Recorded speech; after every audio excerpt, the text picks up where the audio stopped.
lembramos da necessidade de manterem seus telefones celulares no modo silencioso ou desligado. Para o próximo painel, o processo de recuperação e execução do acordo do CIF, convidamos diretor-presidente da Fundação Renova, Dr. Roberto Vac, procurador de Estado do Espírito Santo,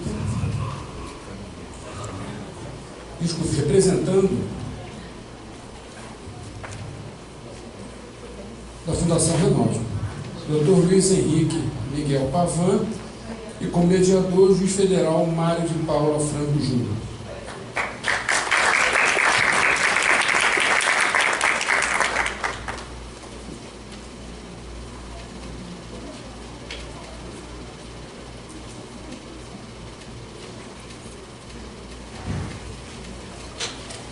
Com a palavra, o Dr. Mário de Paula Franco Júnior.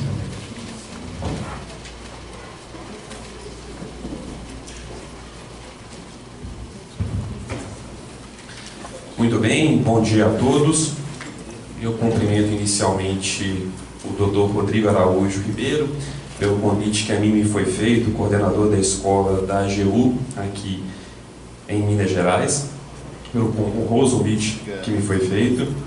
Cumprimento também o da Advocacia Geral do Estado, Dr. Alberto Guimarães Andrade, que participa deste evento, e faço aqui, evidentemente, uma saudação especial ao estimado colega, o Procurador Federal Marcelo Koch, por quem tenho grande admiração e que a cada dia mais se qualifica verdadeiramente como um dos grandes teóricos do direito ambiental no Brasil. Cumprimento a todos os presentes, o Dr. Roberto Vac, que é o diretor-presidente da Fundação Renova, e o Dr. Luiz Henrique Miguel Pavan, procurador do Estado do Espírito Santo. Então, sem maiores delongas, passo desde já a palavra ao Dr. Luiz Henrique Miguel Pavan, para o período de 30 minutos.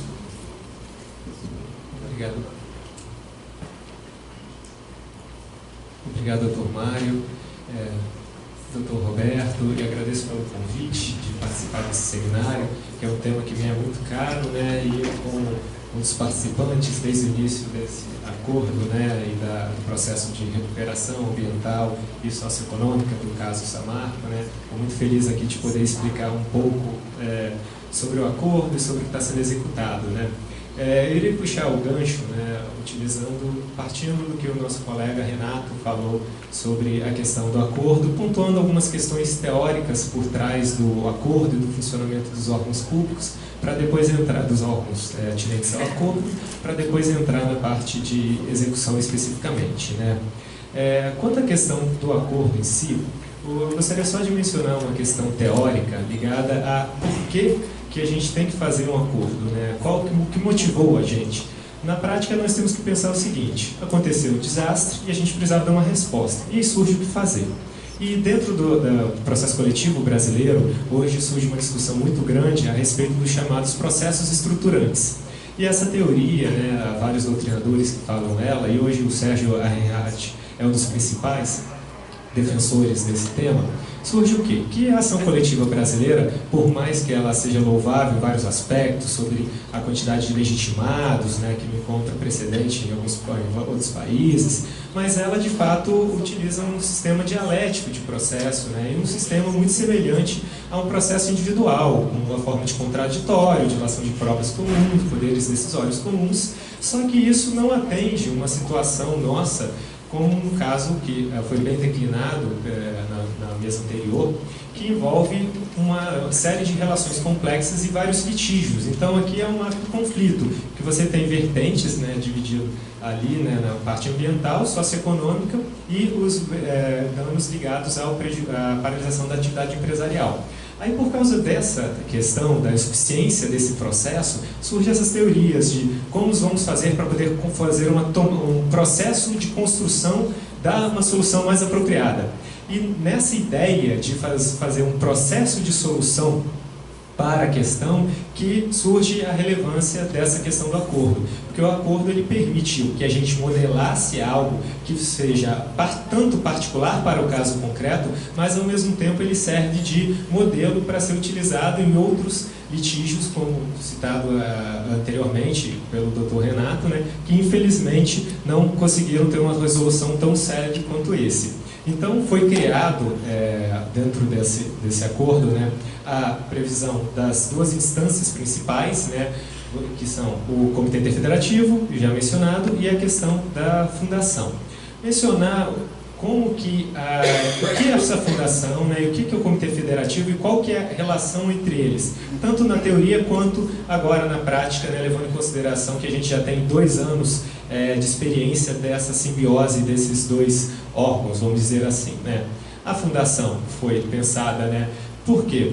O Renato mencionou muito bem, teve um leque de ideias que a gente passou até chegar à fundação, né. Foi pensado fundo público, consórcio. Por que não fundo público? Você ia ter um montante de recursos, uma dificuldade para aplicar, utilizando lei de licitação. Consórcio público, você teria que colocar vários entes federados dentro de uma estrutura complexa, mediante leis que demandaria muito tempo para você poder fazer, para poder executar esse acordo. Deixar a cargo da Samarco, por mais que ela tenha desempenhado um papel no início para poder executar, a gente viu uma série de dificuldades para ela fazer. E, por fim, né, pensamos e utilizamos até, como o Onofre falou, né, do direito comparado, como vamos utilizar, qual modelo, qual parâmetro, e temos que ver o que o direito brasileiro nos permite, né, essa é a verdade. O Trust Fund, né, seria algo bem relevante para ser utilizado como paradigma. Por que o Trust Fund? Porque é um patrimônio afetado em que você poderia, afetado a uma finalidade específica, em que você poderia colocar uma pessoa, né, jurídica, para poder gerir esse patrimônio, dando assim uma maior celeridade na execução. Só que isso não existe no direito brasileiro. E aí o que mais próximo existe para a gente permitir, levando em consideração 2 balizas, né, principais, que é a questão de patrimônio afetado a uma finalidade específica, porque a gente queria isso, a gente queria que as empresas destinassem o recurso para poder garantir esse processo de recuperação, de recurso esse que levasse em consideração não apenas o retorno da atividade da Samarco, que essa era uma premissa que a gente trabalhou desde o início do acordo, que por mais que seja interesse dos entes federados, isso eu posso falar como representante do Estado, o retorno da atividade da Samarco, por quê? Porque ela gera recursos, né, para o Estado e para o município, né. Renato bem pontuou a queda de arrecadação do município. Vou falar do Estado do Espírito Santo, houve uma redução de 7% do PIB. Naquele momento a gente teve crise econômica, crise hídrica do Estado e ainda o fechamento da Samarco. Isso gerou caos nas nossas contas públicas.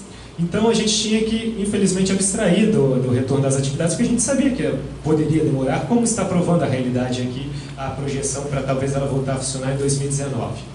Então a gente conseguiu esse patrimônio afetado, separado para essa finalidade, com as empresas aportando recursos próprios, e a gente queria tentar, na medida do possível, gerar uma gestão independente desse recurso, né? A figura da fundação, por não ter essa finalidade de lucro, por ela ser fiscalizada pelo Ministério Público, por ela permitir uma maior participação social e até por permitir uma melhor modelagem dos órgãos internos dela, para permitir que esses atores sociais entrem, foi a saída que a gente achou oportuna. Já o Comitê Interfederativo, que é outra saída, na minha visão, que foi muito bem construída, partiu do seguinte pressuposto, e na época foi muito questionado. Nós temos vários órgãos públicos que têm atribuição para acompanhar as cláusulas do acordo, para acompanhar os diferentes danos do acordo. Mas, ao mesmo tempo, a gente falou, bom, e como vai ser o diálogo entre esses entes federados? E quanto aos programas específicos que não entram especificamente dentro de uma determinada área, de uma determinada competência de uma sociedade? Tinham vários programas que, se você for pensar, eles não se enquadram efetivamente dentro de uma atribuição específica, dentro de uma Secretaria de Estado, né? Mesmo assistência social, que tem uma função mais ampla, alguns programas eles não se enquadram estritamente neles. Então, assim, diante dessa dificuldade e mais, para poder permitir uma articulação constante, porque naquele momento nós conseguimos fazer uma articulação única, como já foi dito, entre os entes federados. Mas essa articulação ela tem que ser feita de maneira permanente, porque hoje os entes estão alinhados, mas amanhã, com uma mudança de governo, etc., tem que ter algo que blinde dessas eventuais modificações políticas, né? E aí o Comitê Interfederativo foi previsto, né, com essa formatação. Formatação essa que foi inspirada até nos tratados internacionais. Em que sentido? é muito comum, né, que quando você faça um tratado internacional, você crie instituições, né, órgãos apensos, né, painéis ou comitês de acompanhamento da execução desse tratado. Painéis e comitês que são compostos, né, por representantes dos países signatários desses tratados. E essa ideia ela pôde ser trazida, né, vamos dizer assim, com adaptações para a nossa realidade, porque a gente tinha que manter as atribuições de cada ente federado. Como no âmbito internacional, cada país tem sua autonomia que é preservada quando a realização do acordo. Mas, ao mesmo tempo, tem que criar um instrumento de acompanhamento e de diálogo para poder permitir que esse acordo seja efetivamente acompanhado.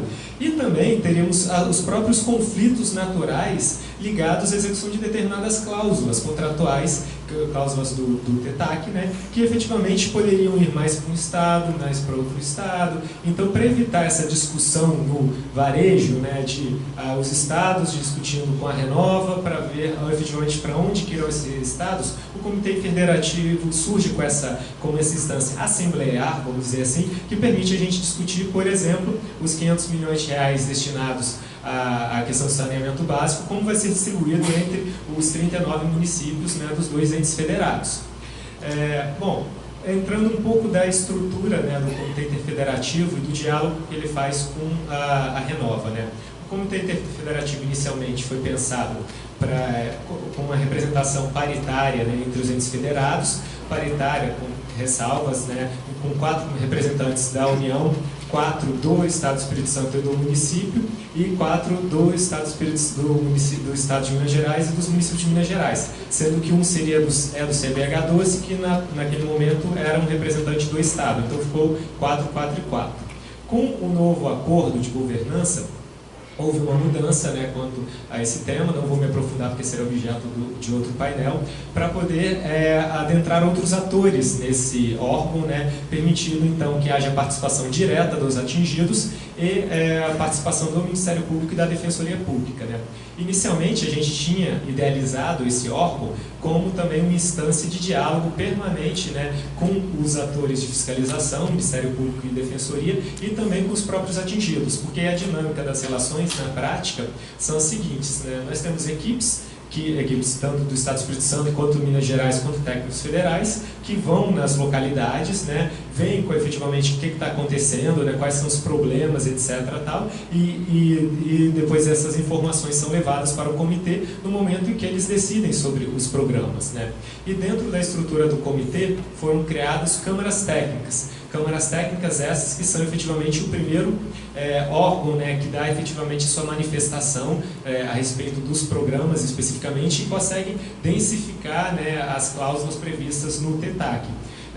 Uma observação quanto ao TETAC, né, que talvez não seja de conhecimento de todos, é que quando da nossa elaboração nós tentamos abranger todos os pontos, só que todos os pontos eles dependem depois de uma maior discriminação, o que dependeria evidentemente, diante das dificuldades técnicas, de estudos esses que foram feitos, estão sendo feitos e serão feitos. Então nós partimos da metodologia, né, isso o Renato foi uma pessoa assim, que fez um papel fundamental nisso daí, e que a gente conseguisse adentrar no mínimo de descrição e nas informações básicas para permitir depois que o Comitê Interfederativo, com base nos estudos dos órgãos técnicos, estudos de outros órgãos de apoio e efetivamente da manifestação da sociedade, pudesse pegar e concretizar esses programas, né? Então, na prática, o que acontece?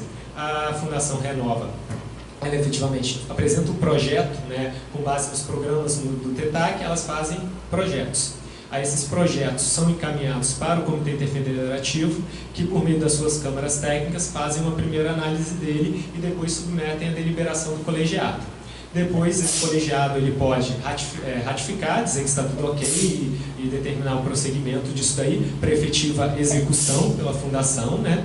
Ou ele pode determinar que hajam adaptações nesse programa, né, para poder que seja executado. Aí adentrando especificamente na parte da execução em si desses programas, né? Bom, o Comitê Interfederativo ele foi efetivamente implementado em maio, né, de 2016, o acordo foi assinado em março de 2016 e a Fundação Renova iniciou suas atividades, salvo o melhor juízo, foi em agosto de 2016. Né? durante esse período, né, de mais de 2 anos de atividade do Comitê Interfederativo, já foram feitas 212 deliberações, né? Cada deliberação ela tratou de um ou mais programas, e algumas dessas deliberações foram assim, muito úteis, né, e são úteis, né, para a execução do acordo, e efetivamente esse ano, estava até conversando com a subsecretária, né, de Estado do Espírito Santo da área de meio ambiente, Fernanda, sobre os avanços desse programa, dos programas do TETAC especificamente em 2018, né? Porque diante dessa dinâmica que os projetos vão e voltam, de fato demorou, em alguns casos, né, um tempo até que haja efetivamente um amadurecimento, o que seria natural, né, diante da complexidade desse acordo. Então, podemos dizer que esse ano de 2018 foi um ano que a gente está conseguindo efetivamente colocar em prática um leque maior de programas e efetivamente de ações, o que na verdade é natural, né? Fazendo um breve parênteses, foi muito discutido sobre a questão dos valores e sobre a questão da execução dos valores anualmente. Aí eu posso citar o exemplo do Estado do Espírito Santo para mostrar assim, qual que é a dificuldade que a Fundação tem e que o Comitê também tem, muitas vezes, para poder levar adiante esses projetos. Bom, eles podem precisar o dado, mas nesses 3 anos foram gastos mais de 5 bilhões. Por exemplo, o Estado do Espírito Santo tem uma média histórica de investimento, e eu posso dizer mais ou menos que essas ações poderiam se enquadrar com investimento, de em torno de 1 bilhão e 400, 1 bilhão e 300. Então mostra, por exemplo, que a Fundação consegue estar executando mais do que o Estado do Espírito Santo consegue executar no ano inteiro, né, com todas as suas secretarias e com toda a sua estrutura. Isso mostra também, e eu sendo procurador de Estado e acompanhando as dificuldades administrativas, que executar, por mais que você tenha recurso, é complicado, em virtude das amarras naturais que você tem. As amarras essas que a gente supera em parte com a fundação privada, mas que infelizmente a gente ainda tem, né? Então, a questão da execução e dos valores que estão sendo expedidos por ano, de fato, isso é uma curva ascendente, né? De maneira que, naturalmente, você pode ter um gasto maior no primeiro ano, depois há uma pequena redução e, naturalmente, esses valores podem vir a ir crescendo com, efetivamente, uma maior bagagem, maior experiência que a Fundação e o CIF vão tomar, né, na execução dessas ações, né? Bom, algumas ações que foram tomadas nesses últimos tempos foram bem relevantes, né, para o Estado do Espírito Santo, e aí podemos citar os atuais editais de incentivo a estudos, né, que estão sendo feitos por meio da Fundação do Estado do Espírito Santo, com recursos da Fundação, né, do acordo, né, e efetivamente agora nós estamos, há pouco tempo conseguimos também obter os recursos para a parte do saneamento, né, pelos 5 municípios do Estado do Espírito Santo que foram contemplados com essas verbas para o saneamento. Mas, infelizmente, né, por mais que a gente já tenha sido contemplado, há toda uma dificuldade, né, para a gente executar isso, né, dependendo, nesse caso específico desse programa de saneamento, é o único em que efetivamente há necessidade de licitação para poder... licitação, porque esse é o único programa que efetivamente quem executa é o ente público, não é a Fundação Renova, né? Já concluindo minha fala, acho importante mencionar o que o governador do Estado do Espírito Santo, né, Paulo Artung, disse no momento da assinatura do próprio acordo em 2016. Ele mencionou que o acordo seria, na verdade, uma pedra fundamental da onde que a gente erigiria, né, uma solução apropriada, né, ainda que não seja mais adequada, mas é o caminho mais viável para a questão para fazer frente ao desastre. Mas que, efetivamente, o maior trabalho, ele não é o trabalho desempenhado até a confecção do acordo, é o trabalho desempenhado posteriormente, né, que demanda uma quantidade muito grande de profissionais e que está sendo tocado, né, com maestria pelos secretários e pelos demais membros do CIP. Era isso, muito obrigado.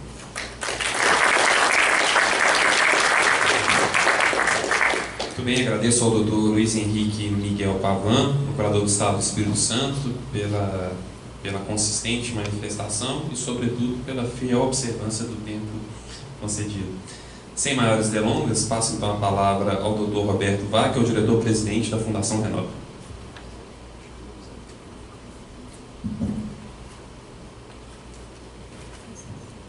Bom dia. Primeiro eu gostaria de agradecer pela oportunidade Mário Tupavã. Eu vou tentar... Vamos ver se funciona.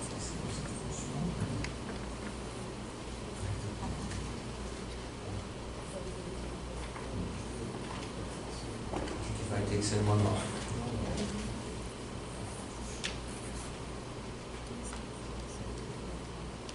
Oi?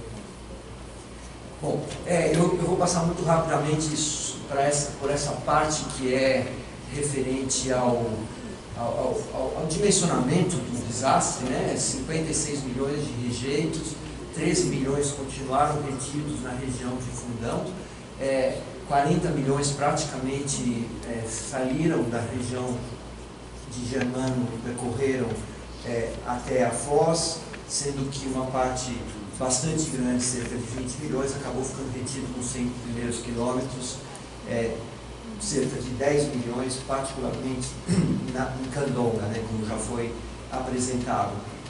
19 mortes, algo que é impossível da gente até aceitar, né, e 650 quilômetros de rio, de bacia impactado. Não vou me ater aqui aos TACs, né, o TAC original e o recente TAC de governança, mas basicamente eles agrupam as atividades da Fundação em duas frentes, uma frente voltada para reparação e uma frente voltada para compensação. A Fundação, então, estruturou essas frentes nos 42 programas originais do TETAC, e eu vou passar muito rapidamente por eles. Essa apresentação está à disposição, é uma espécie de síntese das atividades realizadas até o momento, né? Algo fundamental para a gente essa progressiva evolução do TAC original. A gente sempre fala que o desenho permite que ele vá se adequando às diferentes demandas, e uma das demandas originais era justamente a participação das comunidades dentro do ambiente de governança. Isso para a gente é fundamental. Não só a participação das comunidades, mas as comunidades assessoradas por organizações independentes que reduzem a assimetria de informação entre o que a Fundação entende como as ações que devem ser executadas a partir das diretrizes do Comitê Interfederativo e suas câmaras técnicas, e qual é a visão das comunidades. Esse equilíbrio é fundamental, e neste ano, com a assinatura do TAC de governança, isso aconteceu. E aconteceu, então, com a entrada das comissões locais que estão se estruturando dentro dos órgãos de governança do Comitê Interfederativo, das câmaras técnicas, do Conselho Curador da Fundação e do seu Conselho Consultivo. Então, essa é uma participação fundamental. Nós estamos falando de um sistema de governança de controle compartilhado, ou seja, nenhuma organização tem total controle sobre o sistema de governança. Ele é, por princípio, compartilhado, e a partir desse sistema, o Comitê Interfederativo, principalmente com os órgãos reguladores, o Estado, o Conselho Curador com a predominância das empresas, o Conselho Consultivo com a predominância dos membros da comunidade, e assim por diante. Então, esse desenho, ele permite que os programas e projetos sejam muito mais adequados à realidade do campo, né? A Fundação, então, eu não vou entrar em tudo isso aqui, mas a Fundação está distribuída em todos os municípios. Nós temos mais de 70 postos de trabalho, são 46 centros de negociação, mais os 5 escritórios administrativos, ou seja, a Fundação se distribuiu em todo o território para tentar conduzir esses programas, né? Eu vou passar então rapidamente por eles. Nós dividimos os 42 programas em 3 grandes eixos. Como já foi colocado aqui, é evidente que esse é um desastre essencialmente social. A questão ambiental, claro que é fundamental, claro que ela é dramática, mas nada se compara ao efeito do desastre na vida das pessoas que vivem ao longo do Rio Doce, não só na região diretamente afetada, mas, como nós já vimos, tendo um impacto dramático na economia e nas atividades, nas diversas formas de atividade do Rio Doce como um todo. O primeiro ponto desse eixo temático de pessoas é o relacionamento. A Fundação apareceu nessas comunidades como uma organização que representava as empresas, sem ser isso, né? A Fundação é uma organização muito diferente das empresas. O primeiro contato é um contato estranho. Ela surgiu no início muito preenchida por funcionários das empresas, porque eram eles que estavam lidando com esse processo. Então nós iniciamos a atividade com 470 pessoas que trabalhavam na Samarco, ou na Vale, ou mesmo na BHP, e durante o primeiro ano ela constituiu a sua própria equipe. Basicamente, a Fundação começou a operar em agosto de 16, em mais ou menos setembro de 17 ela concluiu o seu corpo. Hoje ela conta com 520 funcionários, 90% são funcionários que vieram do mercado, especializados nas diversas atividades que ela realiza. Então, esse primeiro contato é um contato fundamental, estranho, ligado ainda ao passivo, sem dúvida nenhuma, e com uma demanda plenamente compreensível das pessoas de uma ação rápida e contundente, né? A segunda frente é iniciar o processo de entendimento dos danos. Isso tem todo um processo de cadastro bastante complexo, seguida o início do processo de indenização, que está em pleno curso, vou falar um pouquinho mais dele, interessando questões também relacionadas à saúde, não só a saúde, como já foi colocado, daqueles danos diretos, mas a questão da saúde relacionada também aos danos resultantes do próprio processo de reparação, as obras, a poeira, toda a questão do estresse causado e que ainda continua prevalente. A gente costuma dizer que o desastre, ele continua. O desastre não é um evento que se encerrou a partir do momento em que a lama foi contida, né? Esse é um processo que infelizmente tem uma vida bastante longa, né? E se inicia então no campo das pessoas atividades de fomento à economia, educação e cultura, e uma ação especial bastante complexa com as comunidades tradicionais e indígenas. Eu vou ser bastante rápido aqui em função do tempo, mas só para dar algumas questões. A principal frente do diálogo foram reuniões, e muitas reuniões, talvez mais do que deveriam acontecer, mas 79 mil pessoas envolvidas nas diversas reuniões de diálogo, 0800 que recebe 1.500 chamadas por dia, chamadas de pessoas demandando informações. A gente estima que um contingente de pessoas que estão relativamente direta ou indiretamente, mas muito próximos do desastre, atinja mais de 300 mil pessoas, envolvendo aquelas que ficaram sem água, as que perderam danos concretos, que tiveram danos concretos, as que tiveram danos na sua atividade econômica. Uma ouvidoria que recebe em média 500 reclamações por mês, ou seja, isso é muito complexo do ponto de vista da gestão, para você atender 1.500 chamadas. As respostas não são boas, são ainda muito difíceis de serem completamente traduzidas, porque são, em grande caso, complexas, em muitas situações ainda inconclusivas. Então, ainda é uma situação de bastante complexidade, lidar com a explicação para todas as pessoas de como o processo da reparação vai se dando, né? Como esse caminho da reparação vai avançando. Além disso, um portal do usuário voltado para essas comunicações. Aquelas pessoas que tiveram, perceberam atingidas, então elas passam por um processo de cadastro.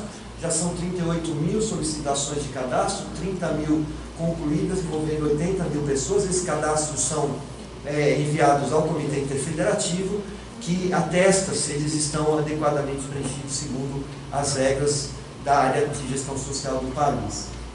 Nas indenizações, então, inicialmente no cartão, são 10 mil cartões ativos, cerca de 25 mil pessoas recebendo com problemas. Esses cartões tiveram um início de vida complexo, porque foi logo depois que aconteceu o desastre, com informações imprecisas, com toda a situação que o caos traz, e eles ainda continuam sendo objeto de problemas, tanto de pessoas que deveriam receber o cartão, quanto de pessoas que não deveriam receber o cartão. Como que se dirime essa situação? Através do cadastro, através de uma informação mais profunda e do processo da negociação mediada, da indenização mediada. Então, o auxílio financeiro continua, é um dos maiores desafios, não só para esse processo da reparação aqui, mas em todos os grandes desastres do mundo causados por eventos naturais ou não, que é você lidar com esses desequilíbrios que um aporte de recursos financeiros causa para qualquer comunidade, né? Na área da água, falta de água, no ano passado se concluiu cerca de 266 mil indenizações, são 1.200 indenizações realizadas por dia, com um afluxo de 260 milhões de reais em duas comunidades, Governador Valadares e Colatina. 266 milhões de reais em um ano causa um desequilíbrio econômico evidente nessas comunidades, e aí são os efeitos do processo da reparação.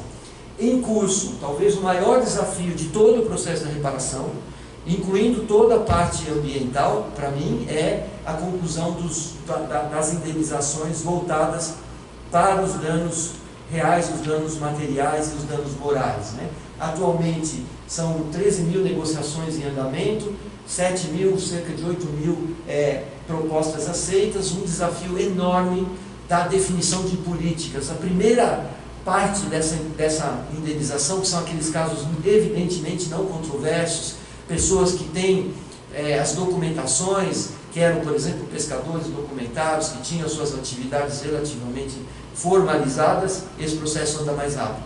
A maior parte das indenizações são para pessoas que são altamente vulneráveis, numa economia informal, onde as regras de como as atividades delas aconteciam não são claras, e como esse processo todo de elegibilidade, de identificação dos danos ainda está em curso, objeto de grandes discussões, de grandes conflitos ainda dentro das câmaras técnicas. Eu acho que esse aqui, é o maior desafio de todo esse processo da reparação.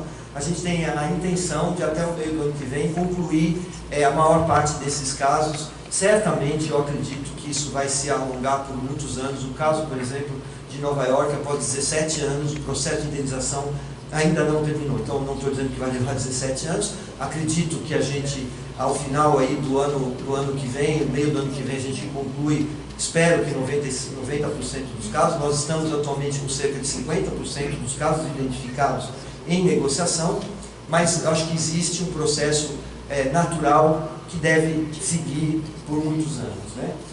Educação, aí entra uma frente fundamental, que foi, primeiro, recompor as situações de educação daquelas pessoas que tiveram as suas escolas afetadas, a capacidade de atender as aulas afetadas. Então essa é uma primeira frente, mas depois tem, aqui eu acredito que seja um dos principais legados desse processo, que é fortalecer o sistema educacional ao longo de toda a bacia do Rio Doce. E aqui nós estamos falando de uma parte das ações reparatórias e uma parte das ações que são compensatórias. Extremamente importante, principalmente o envolvimento de lideranças jovens na atividade educacional, porque quando a gente fala de compensação, de recuperação florestal, de mudança da atividade, por exemplo, do agro nessas regiões, educação é fundamental, assim como educação é fundamental para todas as atividades relacionadas ao mundo, por exemplo, do saneamento básico, né?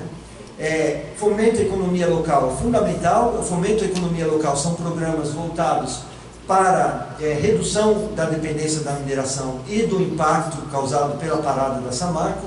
Ela tem uma frente que é a contratação de fornecedores locais, então 56% dos contratos atuais são formados por fornecedores locais. Atualmente são 1.500 contratos em curso. A Fundação tem 520 funcionários e atualmente deve estar chegando perto de 7 mil pessoas trabalhando ao longo da bacia do Rio Doce nos diversos programas. A contratação local é fundamental, a mão de obra local mais fundamental ainda, e para isso existem então programas de qualificação profissional. São mais de 1.000 vagas previstas a serem concluídas esse ano, com treinamento, com várias formas de treinamento. A gente espera treinar e qualificar 3.500 pessoas até 2020.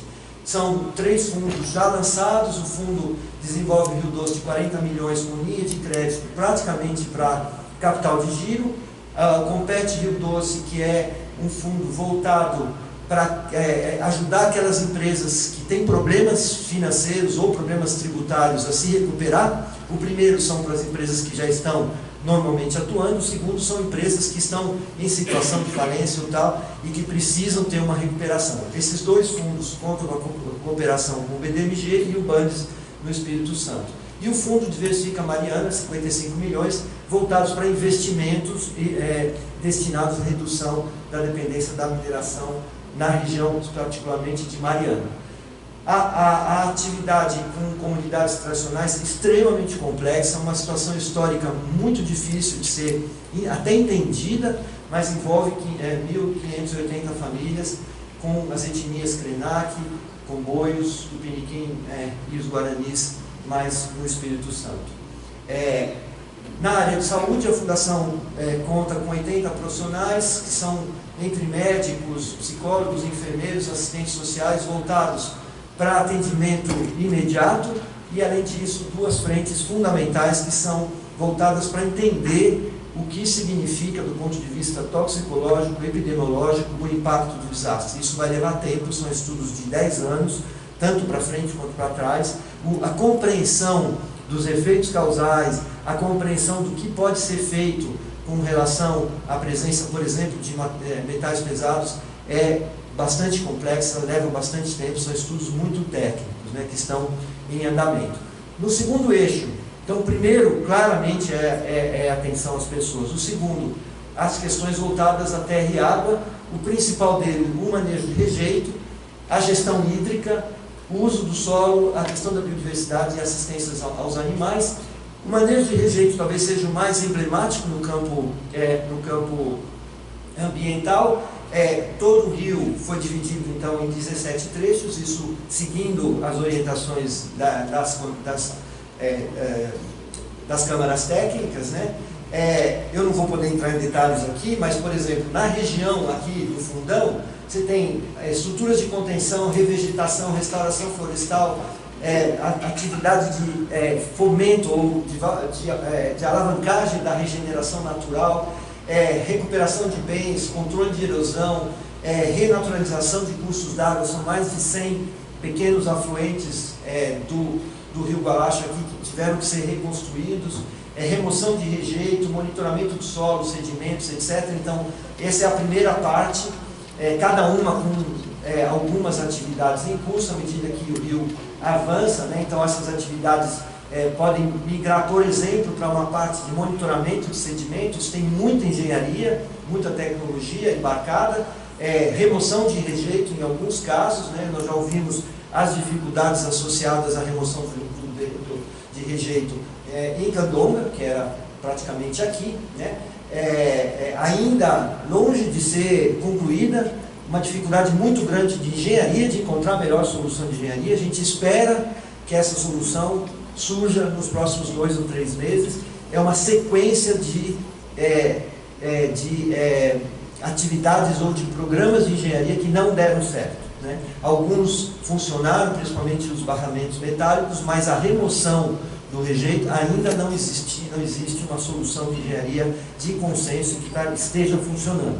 Então, o que eu estou colocando aqui, tem muita coisa que está funcionando, tem coisas que ainda, as soluções ainda não estão totalmente desenhadas ou definidas, né? À medida que o rio avança, claramente na região que segue, né, o médio Rio Doce tem menos atividade, ela é principalmente atividades de monitoramento da qualidade da água, são vários pontos de monitoramento, e o momento que a gente chega na costa, então, essencialmente, o monitoramento dos impactos da biodiversidade são os pontos mais críticos, né? Então, reconformação de margens é algo fundamental que tem que ser feito, dia que está avançando bastante bem, a natureza tem ajudado, a condução do processo, sob o ponto de vista de engenharia, avançou bem. Em complementação a isso, existe, então, a recuperação das áreas degradadas, com a recuperação dos 113 tributários, já bastante reconhecida como algo que está avançando bem, um plano emergencial de atendimento a 800 hectares para controle de erosão, e além disso, cercamento de APPs, etc. Aqui a gente tem um confronto complicado, porque essas áreas agrícolas não cumpriam integralmente o Código Florestal. Com o desastre, essa situação fica mais evidente. E a recomposição natural, ela tem que estar ligada ao cumprimento do Código Florestal, que extrapola claramente a atividade original daquela pequena propriedade. Então, aqui tem um desafio que, embora pareça ser ambiental, é um desafio social, que é a aceitação pelo proprietário de que a recomposição, a recuperação da propriedade dele está ligada à adesão dele ao Código Florestal, o que é um outro desafio. Nada do que a Fundação faz é em terra da Fundação ou das empresas, é sempre em terra das pessoas que foram atingidas. E, portanto, a questão da participação delas no desenho das soluções, na implementação das soluções, é central, por isso o TAC de governança tem uma importância tão grande, né? Desenvolvimento rural sustentável, então uma complementação, à medida que você retira a lama, e esse proprietário passa a cumprir o Código Florestal, parte da propriedade dele, que por exemplo, áreas de proteção permanente que deixam de ser de utilização econômica, precisam ser compensadas com uma atividade econômica mais eficiente no restante da propriedade deles. Então, a gente tem um programa grande de zoneamento ambiental produtivo, com várias organizações, Embrapa, Emater, etc. Fazemos aqui um programa de regularização ambiental e várias atividades ligadas a indicadores de sustentabilidade da atividade agrícola, né, que é fundamental para que a recuperação tenha estabilidade no longo prazo. Não adianta a gente fazer só intervenção do curto prazo, né? Eu vou passar esses filmes aqui. Uma das coisas fundamentais, então, na área de compensação é restauração florestal, é o maior programa de restauração florestal em curso hoje no país, 40 mil hectares. Isso não tem a ver com o rejeito em si, tem a ver com a compensação, isso é fundamental, principalmente para endereçar o desastre histórico do Rio Doce, que causou uma degradação florestal ao longo dos últimos 70 anos e que, para que o rio seja revitalizado, é fundamental a recuperação, o início de um processo de recuperação florestal ao longo do rio. A bacia do Rio Doce tinha 95% de cobertura florestal, hoje tem 5%. Né? Então isso aqui é algo extremamente importante no longo prazo, assim como a recuperação de 5 mil nascentes que está em pleno curso. Aqui é um exemplo, né, de algumas situações de recuperação de nascentes. Não vou poder entrar em todo detalhe aqui. É fundamental a outra frente, que é o monitoramento do rio. Hoje, claramente, o Rio Doce é o rio mais monitorado do Brasil. 96 pontos de monitoramento, 22 estações automáticas, 120 parâmetros, milhões de dados sendo gerados sobre a qualidade do rio. Esses dados agora começam a ser disponibilizados e a sociedade vai lidar com eles. A gente percebe que grande parte dos rejeitos de várias indústrias ou de cidades ainda é lançado ao rio. Então esse sistema de monitoramento vai permitir uma ação de comando e controle mais eficiente. Na área da biodiversidade, o programa ProTamar, que controla a situação em 156 quilômetros ao longo do Rio Doce, é uma frente importantíssima de retomada da pesca, que não tem a ver só com a questão da biodiversidade, mas a qualidade do pescado, um tema muito complexo, e vários estudos de biodiversidade, 41 pontos de monitoramento, todo o processo de avaliação e conservação das espécies nativas, editais, um consórcio de mais de 24 organizações de pesquisa atuando no Espírito Santo, né? Então, nesse programa, que é liderado pela FEST, a Fundação Espírito Santense de Tecnologia, tem 230 pontos de monitoramento, mais de 500 profissionais envolvidos, 120 milhões de investimentos, é o maior programa de monitoramento da biodiversidade. Para terminar, fundamental, reassentamento e tratamento de águas, infraestruturas urbanas e contenção de rejeito, é a frente da infraestrutura. Então, as 3 cidadezinhas que têm que ser reconstruídas, a que está mais avançada é Bento, já foi feita a escolha da área, compra da área, aprovação do plano diretor, licenciamento, a supressão vegetal praticamente já concluiu e a infraestrutura está em pleno curso. Hoje a gente tem cerca de 1.000 pessoas trabalhando na obra de Bento. Cada casa vai ser reconstruída de acordo com o que era o seu projeto original. Isso também não há em situações de reassentamento. O desenho de cada casa é feito com o arquiteto, com o morador, para que essa casa seja reprojetada, e as relações de vizinhança, todas elas foram garantidas, né?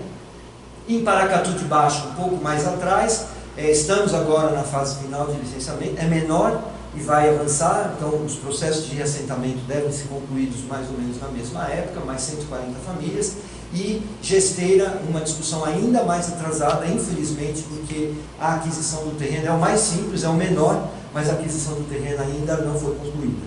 Vocês imaginam, né? A comunidade escolhe o terreno, o processo de negociação não é um processo simples, muitas vezes tem situações bastante complicadas a serem resolvidas, mas acho que a gente está concluindo esse processo da aquisição do terreno nos próximos dias. Na área de infraestrutura, então, são mais de 1.000 obras concluídas em termos de pontes, estradas, mataburros, tudo que a gente pode imaginar, 140 quilômetros de acessos recuperados, mais 500 em manutenção, 205 quilômetros de cercas realizadas, mais de 130 imóveis, ainda faltam muitos imóveis, principalmente aqueles que são danificados pelas próprias obras, trânsito de caminhões, que leva a uma outra discussão bastante complexa, mas que está em pleno curso. Isso aqui é fundamental, tratamento de água, são 6 adutoras já entregues, 24 municípios com captações alternativas de água por adutoras ou poços.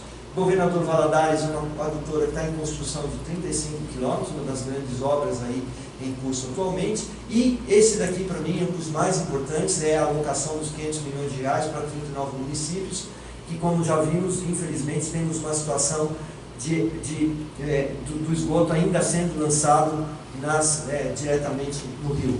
Esse programa provavelmente vai fazer com que, pelo menos, os municípios da Cária resolvam o problema de lançamento de esgotos nos rios, principalmente com a alavancagem desse recurso, o interesse de empresas privadas voltadas para saneamento básico em aderir a esse programa. Está em curso. Quem lidera esse programa são os 2 bancos, o BMG e o Bandes, com recurso da Fundação Renova. Esse aqui eu acho que é uma grande transformação que vem pela frente a partir, a princípio de 2019. Os programas, os projetos de cada município estão agora sendo analisados e as obras devem começar. E, finalmente, a contenção de rejeito, como já foi colocado, né, o que aconteceu lá na região de Germano demandou a reconstrução da barragem, que é o eixo 1, está em pleno curso, já está na fase final, a garantia de que a estabilidade dos rejeitos que sobraram lá, isso é fundamental, né? Não pode, a erosão e o fluxo de rejeito tinha que ser contido, e foi, isso a gente está plenamente concluída essa parte. E aí tem várias outras pequenas obras de diques, etc., para garantir que o rejeito que ficou continue, né? Então, basicamente era isso que eu queria apresentar. O ponto principal é que são 3 grandes eixos. O principal e central são as pessoas. Do lado, a questão ambiental, mas que está totalmente ligada às pessoas, uma vez que a Fundação não atua em áreas próprias. Tudo que ela faz ou são áreas públicas ou áreas das pessoas que foram atingidas, e as obras de reconstrução.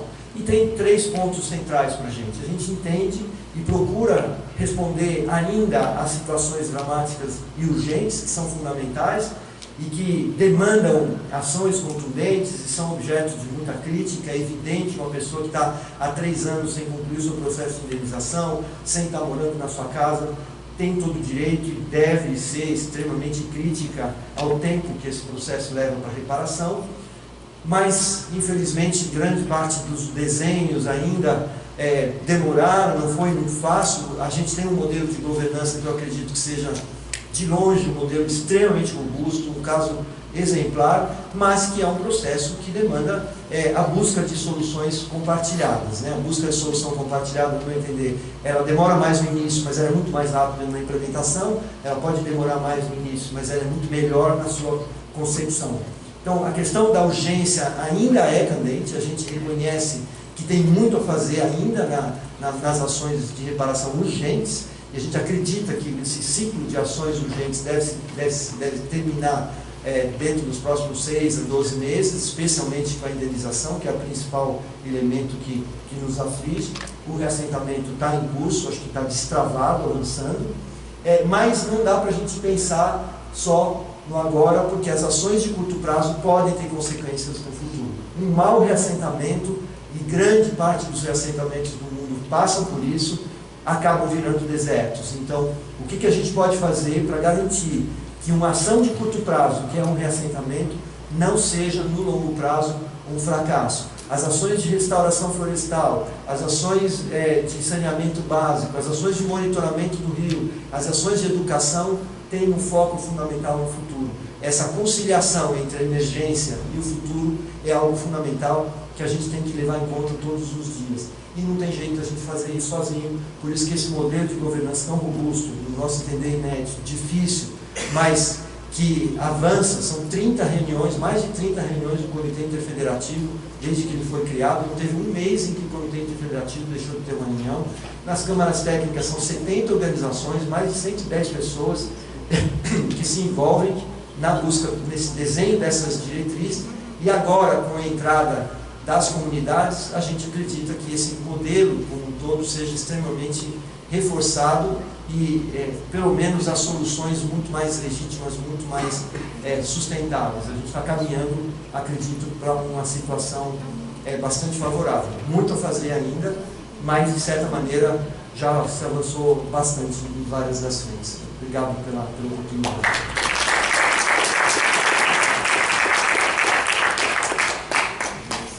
Muito bem, agradeço ao Dr. Roberto Wagner, diretor-presidente da Fundação Renova, pela manifestação e também pela observância do tempo. Evidentemente, eu teria inúmeras considerações a fazer, gostaria inclusive de fazê-las, mas como foi previamente acertado com o Dr. Rodrigo, eu devo fiel observância à lei orgânica da magistratura. E como juiz federal responsável pelos processos do caso Samarco, eu devo me abster de me manifestar sobre questões ainda pendentes do seu julgamento, e assim o farei.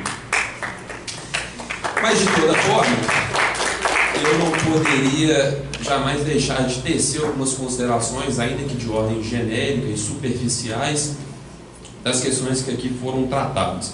O tema que nos coube dizia respeito ao processo de recuperação, execução do acordo e do CIF. Rapidamente, duas questões eu gostaria de pontuar. A primeira é da importância do sistema de governança que foi construído neste caso.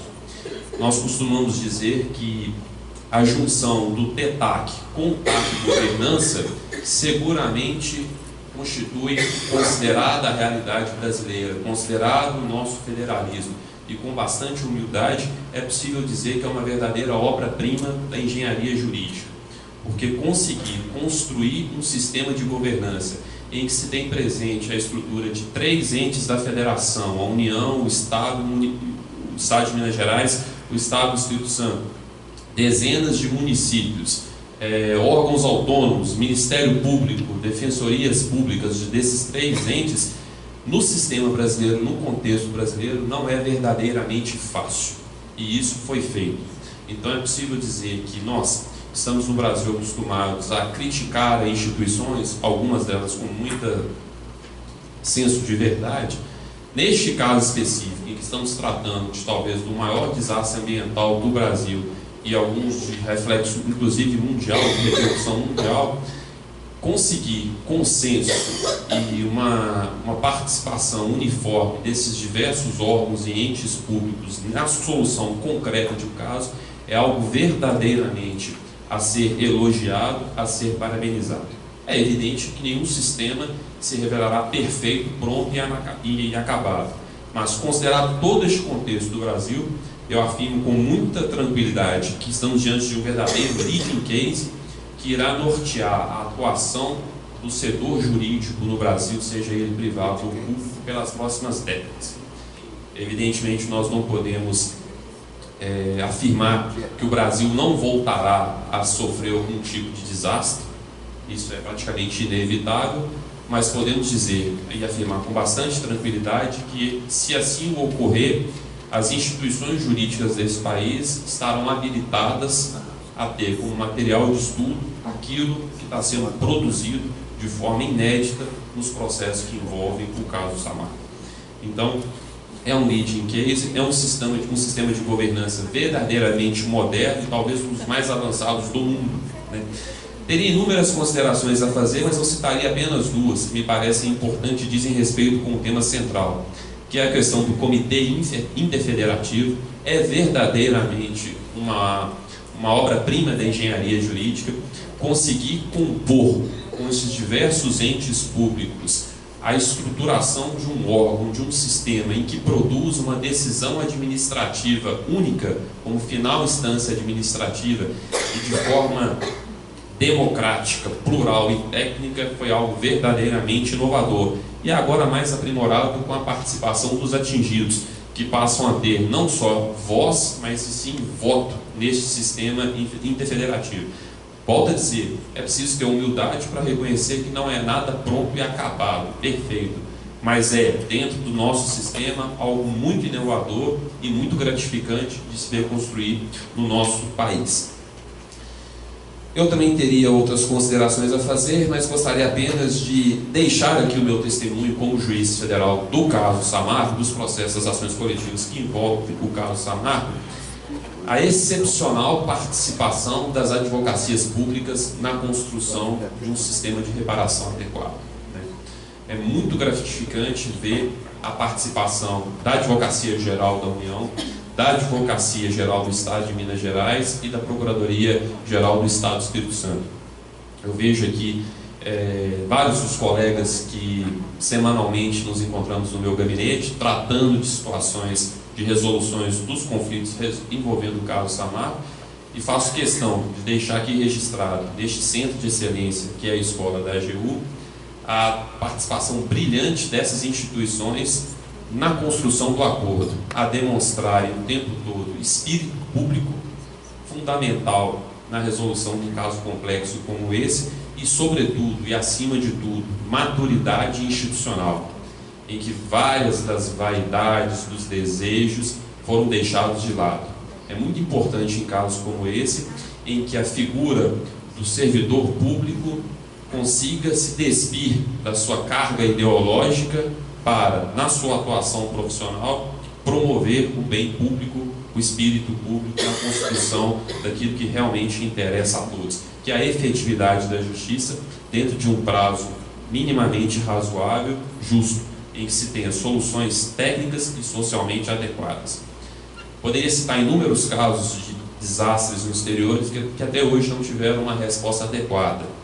E este caso, dada a sua complexidade, não só dos fatos em si, mas a complexidade do sistema jurídico brasileiro, antes mesmo de completarmos 3 anos, já se deu um substancial encaminhamento rumo a uma expectativa de melhor vida para todos aqueles que foram atingidos e para o meio ambiente do país como um todo.